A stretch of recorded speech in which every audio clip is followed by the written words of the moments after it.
Abahnya Kyai Fuad, pengasuh pondok pesantren Sidogiri yang sekarang itu termasuk ulama besar loh. Beliau itu min auliyaillah, termasuk kekasihnya Allah. Tanda-tandanya wali yang Allah tampakkan kepada abahnya Kyai Fuad yang bernama Kyai Nur Hasan bin Nawawi bin Nur Hasan. Tandane lek wali ku kakean, ya kebanyakan itu dihadiri ketika wafatnya oleh banyak manusia. Dan hal ini juga terjadi kepada Kyai Nur Hasan bin Nawawi, abahnya Kyai Fuad.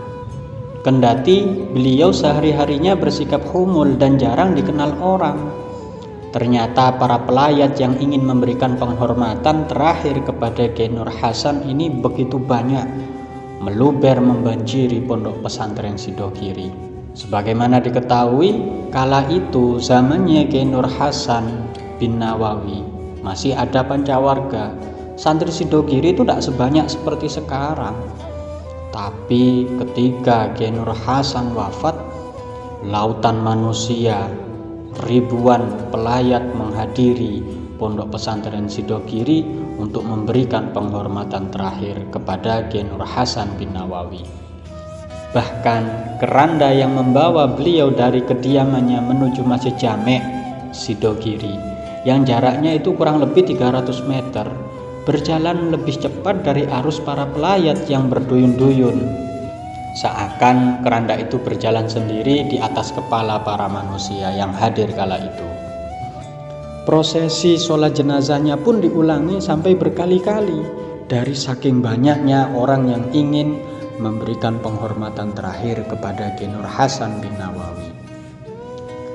Ada hal aneh, kisah menarik saat wafatnya Kyai Nur Hasan bin Nawawi, abahnya Kyai Fuad ini, yaitu hadirnya 3 habaib yang berasal dari kota berlainan di luar negeri. Habaib satunya dari kota Madinah, yang nomor 2 dari Mekah, dan yang ketiga dari Hadramaut Yaman, kotanya para wali. Ketiga habaib ini datang bersamaan rombongan Kyai Abdul Hamid bin Abdullah Pasuruan dan menyempatkan diri berpidato setelah dilakukannya sholat jenazah Kyai Nur Hasan bin Nawawi dengan menggunakan bahasa Arab yang diterjemahkan oleh santri yang terkenal alim pada zaman itu. Dalam pidatonya, habaib dari luar negeri ini bercerita bahwa setiap Jumat mereka bertiga bersama dengan Kyai Nur Hasan bin Nawawi Sidogiri melaksanakan sholat Jumat di Mekah. Namun 2 Jumat terakhir mereka tak bertemu dengan Kyai Nur Hasan. Akhirnya habaib ini merasa sesuatu telah terjadi kepada Kyai Nur Hasan sehingga beliau tidak bisa hadir untuk melaksanakan sholat Jumat di Mekah seperti biasanya. Akhirnya mereka memutuskan berangkat bersama-sama ke Sidogiri Pasuruan untuk menemui Kyai Nur Hasan. Ternyata benar, selama 2 minggu itu, 2 Jumatan itu, Kyai Nur Hasan benar-benar sakit yang menyebabkan beliau akhirnya wafat dipanggil oleh Allah Subhanahu wa Ta'ala. Masya Allah, ini termasuk min auliyaillah, termasuk karomah yang Allah tampakkan kepada Kyai Nur Hasan bin Nawawi. Beliau adalah abah dari Kyai Fuad. Tak sampai di situ ternyata, nggih. Keanehan terjadi pula saat penggalian makam beliau.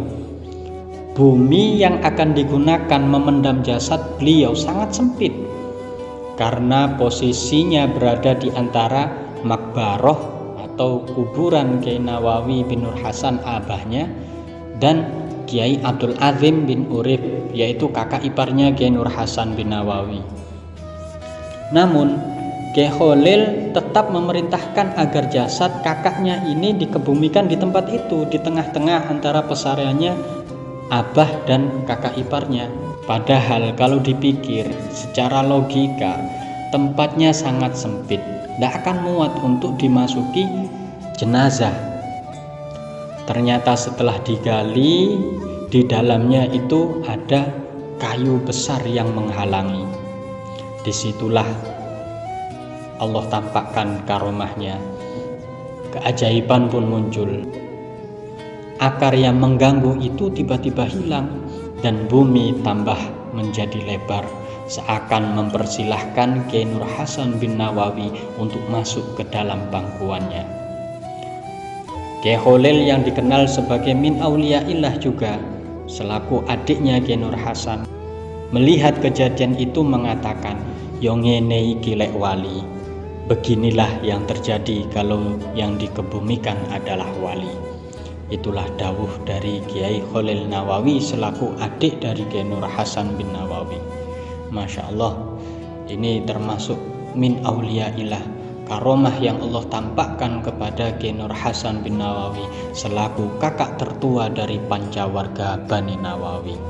Mudah-mudahan kisah ini menjadikan kemantapan hati kita selaku santri, alumni dan juga simpatisan untuk bisa meneladani para masyayikh Sidogiri, dan harapan kita semuanya mudah-mudahan kelak dikumpulkan bersama beliau di surganya. Amin amin ya rabbal alamin.